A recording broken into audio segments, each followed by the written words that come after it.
Evening, everyone, and welcome to another round of sound. This is the #1 Cochran Sports Showdown, and this is the 25-year anniversary of this program. We thank #1 Cochran for being along all these years, and we have a lot to get into on the eve of a playoff game that was supposed to take place today, but didn't. We'll get into that. We'll talk about the Penguins, whose power play continues to fail them as they lost a game again last night in overtime, which is surprising, all the talent they have offensively, and they can't win these games. But the #1 topic tonight on the #1 Cochran Sports Showdown will be the Steelers and the Bills finally playing a game tomorrow. Here to discuss is your panel. We have Chris Mueller from the PM team, 93.7 The Fan. In the middle, Ray Fittipaldo, Post-Gazette. He'll be on his way there tomorrow.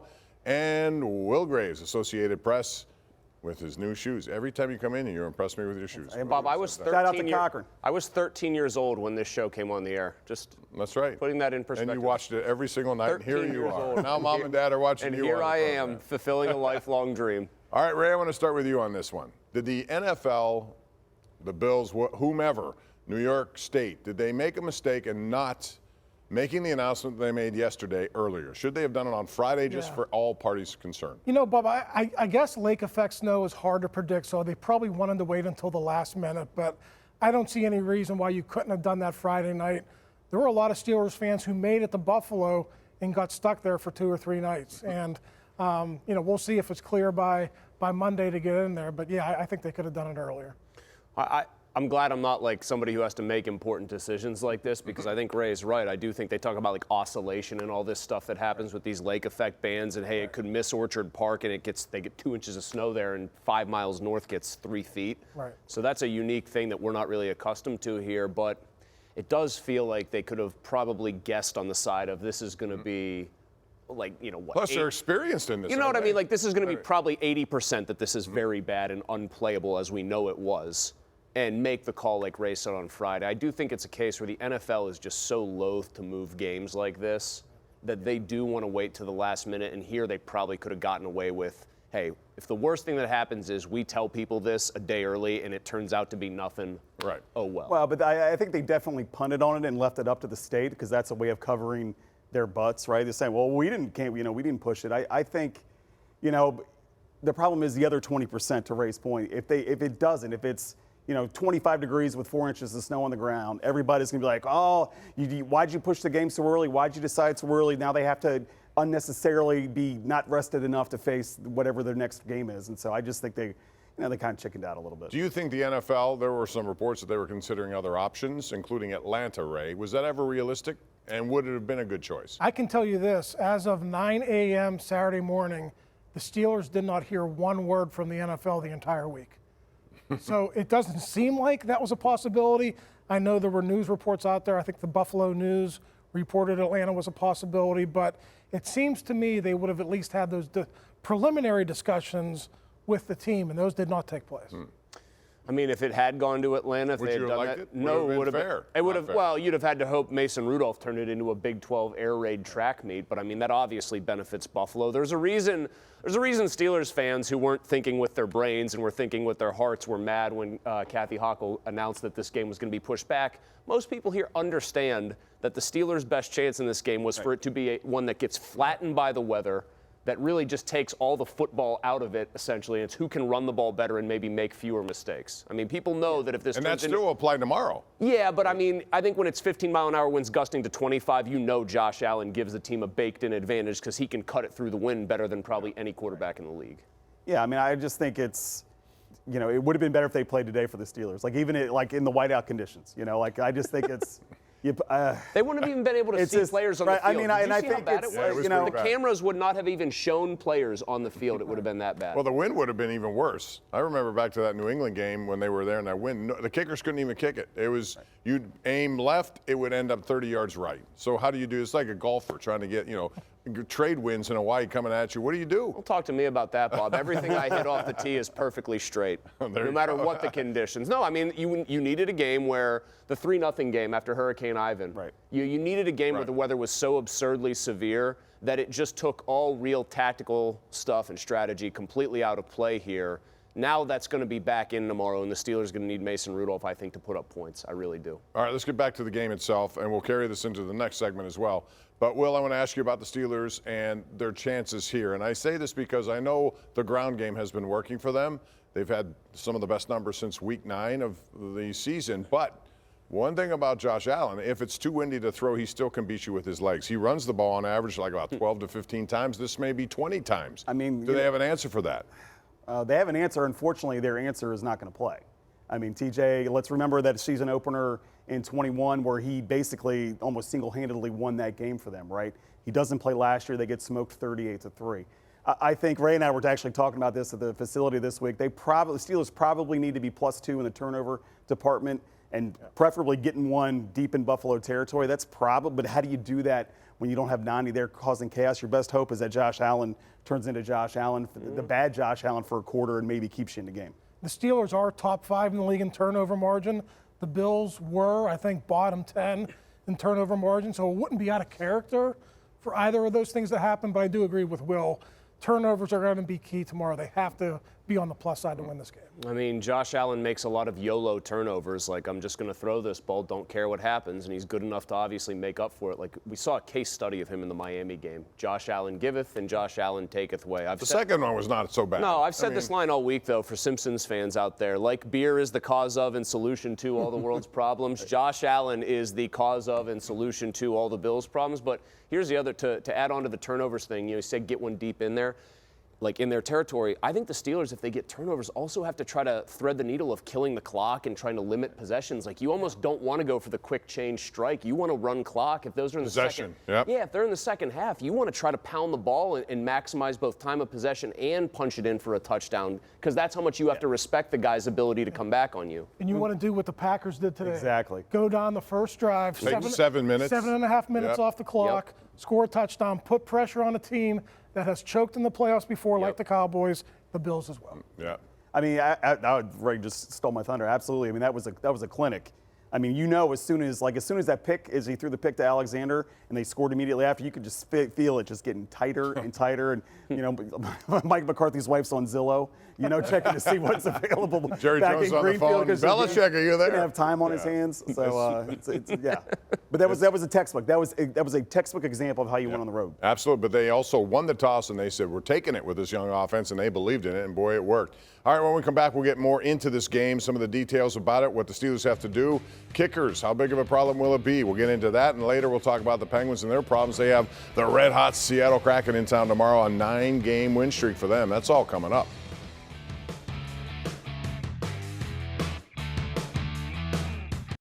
All right, welcome back. We continue to talk about the Steelers and the Bills. It'll play here tomorrow. We begin our coverage 3 in the afternoon. Afterwards, post-game KDKA Plus, 4:30 kickoff. Will, I want to start with you on this one and talk about what the Steelers have to do. Their run game has been the reason. Now, I will credit Mason Rudolph because he's been able to strike on these one-on-ones, but he's also pretty good about knowing when they're not available, he checks down. How much, give me a percentage of run do we see tomorrow? Well, I think game circumstances dictate that, but I would imagine early on it would be, especially we don't know what the wind's going to be like. I mean, it's supposed to be better, but who knows?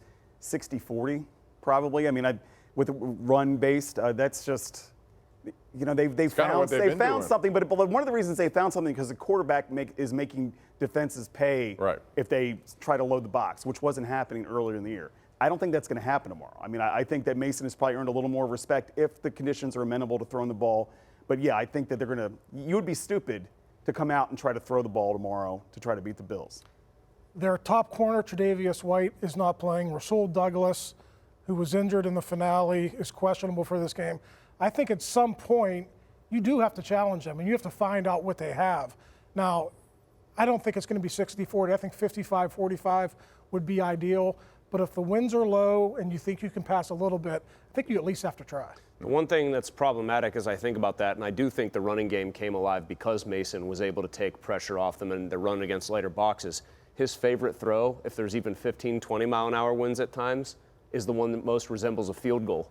He wants to throw that rainbow down the sideline that might end up 10 rows deep or like way back into the middle of the field. So I actually think if they want to have passing success in probably whatever wind that's going to exist, they have to find a way to live in that 15 to 20-yard space with him where he can hit Pickens on some in-breaking routes. Right. The one against, the one that hit him for an 87-yarder against Cincinnati. The Bengals. Yeah. I mean, I think they need to try to live that way because that's a more reasonable throw to ask him to make consistently if conditions aren't going to be ideal. Last week they proved they can run it when everybody knows they're going to run it, which I think is the sign of an actually effective running team. I mean, I really think that is part of it. So, Najee Harris, when we try to ask him about like these X's and O's and all, he's like, man, he basically says everybody's got like 5 plays and we all run the same stuff and it's just who executes better. And it's just basically, can this surge continue? And if they win the line of scrimmage, that's their best chance to win the game. Right, they're going to get back to Monte KZ and Minkah Fitzpatrick. They're losing TJ Watt. How big is that and what effect will Fitzpatrick have? He's been one of their best tacklers when healthy. Yeah, we talked about the turnover margin all year. They have a very good margin, even though Minkah Fitzpatrick doesn't have a turnover yet. Not an interception, not a forced fumble or a fumble recovery. If he can get back to the old Minkah and he can make a play or two, I think that'll help the Steelers. Well, I think getting those safeties back, obviously, I mean, everybody knows Watt being out, irreplaceable. It doesn't matter how good Herbig looks or anything else, or Golden. They're beeper, but they're not high-end talent now. Knox and Kincaid especially. That's my fear, middle of the field. So there's a couple things about the matchup that I like. I do think Porter is good enough already, and the way they've kind of de-emphasized Stephon Diggs at times lately, like I think Porter can get in his head, and we know that when Diggs gets mad, he goes right to Josh Allen, and that can kind of unsettle things over there. I think they've got to find a way for KZ and Fitzpatrick to slow down the tight end game because that's where they've been living. Gabe Davis, I don't know if the extra day is going to make a huge difference. No, he's out. Or is he, they declared him out. Yeah. So no Gabe Davis means Shakira, though. Watch out for her. The hips don't lie. When he drops them, he's not going out and up. But no, I do think that with Fitzpatrick and KZ, they have to try to neutralize those tight ends because that seems to be where Allen likes to go now. And in Kincaid's case, he's the kind of guy that can hurt you downfield. Yeah. All right, let's talk about the kicking game. If you had a chance, say it's a 45-yard attempt, and Boswell can hit it, but these conditions are tricky, yet you had a chance to go for it on 4th down. Do you go for it more on 4th down because of these conditions, or you kick? I think, I promised myself I wouldn't say this. Mike T has been in his scared money, don't make money phase since he went to Mason. Okay, Brooke Pryor, shout out. This is your pet phrase. Stop saying it once the season's over. I think if it's 4th and 3 at the 30, I think he's probably certainly more likely to go for it. If it's 4th and 3 at the 15 and it's they're up by 3 or whatever, I think that's a different situation. But yeah, I think we've seen him, not live in his fears as much because they kind of ran out of, they weren't good enough to play it safe anymore, right? So I think he's gonna be riskier. I think you got to get a feel for the game first. I mean, if Josh Allen is on point and he's directing that prolific Bills offense that he's directed in the past, I think, and then maybe calculated gambles, you go for it. But if it's a weather game and you want to be conservative, I think this is an opportunity to do that. I actually think if he feels like his defense is getting to Allen, he's even more likely to go for it because he figures, I don't want to give up the field position from missing the kick, the momentum. Maybe if I'm at the 30, it's better to not give them the ball almost at the 40. Right. If I get 2 yards, okay, they get it at the 28. We all know, we've read the stats, like what 12 yards of field position starting a drive means in terms of the likelihood that it yields points. So I actually think if he feels good about his defense, he's more likely to just keep it rolling. When we come back, we're going to shift over to the Penguins, but later we're going to get into some of these games that have happened. We've seen 3 blowouts already in the playoffs. We'll talk about that. But next up, Penguins, their problems. Why does the power play continue to be a problem? That's next. Penguins got another point last night, but they lost a point in the standings to Carolina because they lose in overtime. They dug a deficit. Jari held them in there. Go to overtime, and they can't seem to win these games, which is a head-scratcher considering their talent level. Chris Mueller, I want to ask you about this. Why is the power play still 13.9%? It's 26th in the NHL. What would you do to change it? Have we said this all year? I mean, I'm like tongue-tied here because I feel like I've said the same thing. You got to break it up, which is like the one. He won't do it, apparently. Yeah, it's verboten for them, like to tweak, and everyone say, well, your 5 best guys, regardless of position almost in many cases have to be up there. Well, I don't know, you guys both like basketball. Sometimes when you put your 5 best players out there, it doesn't work. It's not the best lineup because there aren't defined roles, and they just don't have defined roles. They have 5 guys who know that they are enormously skilled all trying to make the best play at the best, like the prettiest play at the best time. And they don't shoot enough. There's not enough grit. There's not enough nastiness in front of the net. There's not enough desire to score ugly goals. They are all trying to get on the SportsCenter top 10, which we should know is a fool's errand because ESPN hasn't covered hockey in 20 years. So I think they need more role definition and guys who are willing to fill those roles. I mean, you know, Sid is actually, you know, he's on pace he might set the record for most goals by a guy in his age 36 season. Ovi had 50 in his 36 season, which was a year or two ago. He's being more selfish. He's actually shooting the puck more than he has. It's weird that other guys, Gino, outside of just, you know, trying to wind up that slap shot, they're not really following suit. They're not really trying to be selfish. And, you know, again, Jake Gensel is a highly gifted player, and he is just not big enough to be a factor consistently in front of the net. He's a gifted player. He's got great hands. Big heart. But he's not Tomas Holmstrom, you know what I mean? You know, what does Sully say? He plays with a lot of courage. It's his pet phrase when he talks about Jake. Great player, but they need something different. Yeah, well, he's gotten a couple of greasy Jeff goals, Carter's but they need more. Right? He's a big dude. He's got good hands. He may not skate as well. When they broke the 0 for 30-some streak, Jeff Carter was involved in one of those goals where they broke out for 2 or 3 in that one game, but they haven't gone back to that consistently. So, yeah, they need more grit. They need a net front presence, but what they're doing right now just isn't good. They also need to start games better, too. I mean, Absolutely. against quality teams. I mean, you can't fall behind 2-0, 3-0, 4-1 in the first period and expect to get points against the teams that you're trying to catch in the standings. And that is a major red flag. It's a problem, but the power play is the problem. Like, I hate to do the oversimplification here, and I'm not going to have everyone's eyes glazing over as I talk about fancy hockey stats and possession metrics. At 5-on-5, they are astonishingly good. Right. Like, for how old they are down the line, they control play. Their power play even gets clicking to like 20, 21%. They become a force to be reckoned with everything else that they've got, surprisingly, I think, going on positively. Yeah, and the other thing is they can't win an overtime game, it seems. With all this talent, it must be mismanagement. I don't know what it is, but they're 3-6 in overtime. They're losing points that way, and you saw last year they missed the playoffs by a point. When we come back, we'll talk about some of these NFL playoff games, all blowouts, some surprising developments or not, coming up next right here on the 25th anniversary of the #1 Cochran Sports Showdown. All right, 25th anniversary. We've seen a lot of things, including this. You remember the fumble by Jerome Bettis. He would not have walked away, I'm convinced, had this not worked into a Super Bowl, and it was Ben Roethlisberger with a shoestring tackle. Nick Harper was the guy who was running it back. It's interesting because he had a domestic issue with his wife and he got stabbed in the leg. It may have slowed him down. Bottom line was we saw that as part of the 25 years of doing this show. We talked about that. One of the great tackles in Steeler history. It really was. The real hero of that entire sequence is the idiot kicker, Mike Vanderjagt, who hit took a 44, 46 yarder and kicked it like he was in Buffalo yesterday. Yeah. I mean, you didn't even have to sweat that one. It started up and then whoop, took a right turn. All right, let's talk about some of these games. Ray, I'll start with you on this one. Houston, C.J. Stroud. I think we saw the poise. The Steelers went down there and got victimized. But, man, was he good yesterday. What does it say about them, and what does it say about Houston? Because now they have to give up all these draft picks for a guy who used to be the quarterback there, and now it's theirs. Houston's going to be a problem for years to come. My thought was last night, and I don't know if I jumped the gun on this, are they the new Kansas City Chiefs? Great offensive coordinator if they can keep him, great young quarterback, and they got some weapons. They even got some weapons who are hurt. And money to spend in draft picks. And tanked out, really good head coach, too. And they're doing it without him. So, yeah, I mean, I don't know if this is their year yet, but they're looking like a really good team for the future. I don't know, watching Jordan Love and C.J. Stroud, rookie, and then a guy in his first full year as the starting quarterback. And, man, you got to have the guy and not just a guy. And, I mean, I think here the team that we cover is they got a guy. It doesn't matter which one of the guys they're talking about. They got a guy. Those other teams have the guy, and that is just such a difference maker. You could Voltron the 3 guys on this roster at quarterback together, and you wouldn't have the guy. You could take all their best attributes right now, and you don't have either of those 2. Here's what I thought. I thought I'm watching 2 guys, so far the 3 winning quarterbacks, a guy who's the gold standard, and 2 guys who will probably for the next decade plus challenge him as the gold standard in the NFL. That's how good they both look. I mean, it looks like both of those teams have studs, and that's why they'll both be contenders. Miami is a fraud, yes or no, Will?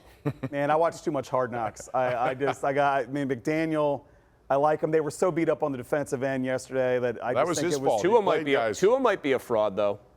I'm starting to like Andy. Did you guys see what Andy Reid said the about ball downfield yesterday at all, which was surprising. It was very surprising. Here's all I need to know. Andy Reid's like the nicest guy ever and whatever. He goes after the game. I think the Dolphins were surprised we threw it as much as we did. Patrick can make those throws, though. Not every quarterback can. And it's like, well, who else are you talking about other than the lefty who's throwing hospital balls every other play?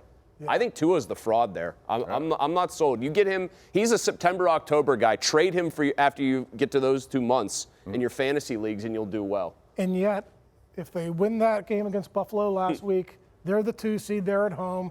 They probably win that game. So that's the NFL, and you never want to go on the road, and you never want to go on the road in those conditions. All right, I have 1 minute left. Mike McCarthy, will he be the head coach of Dallas after this performance? Dude, he might not be the head coach by the time the show airs. Right? No, he is gone. Where would he be next? Steelers? Greenfield? Offensive coordinator, man. No, Greenfield? He'll land somewhere else. Yeah. He will not be an OC.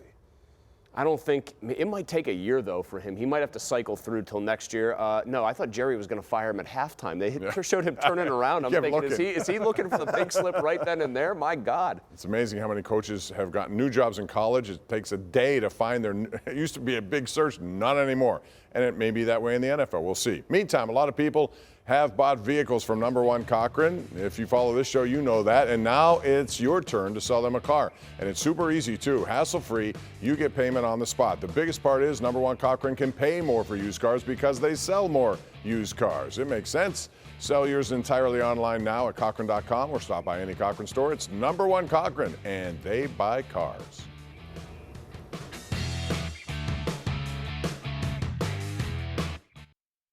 All right, Bills, Steelers here tomorrow at 4:30. I like the Steelers 13-12. Chris? Bills 26-17. The first 7 seed won today. They have been 0-6. Do we get a second? No, we do not. Bills 24-14. I'd say Bills 20-14. What up, Wanda? Good night, everyone. We'll see you tomorrow. KDKA 4:30 kickoff.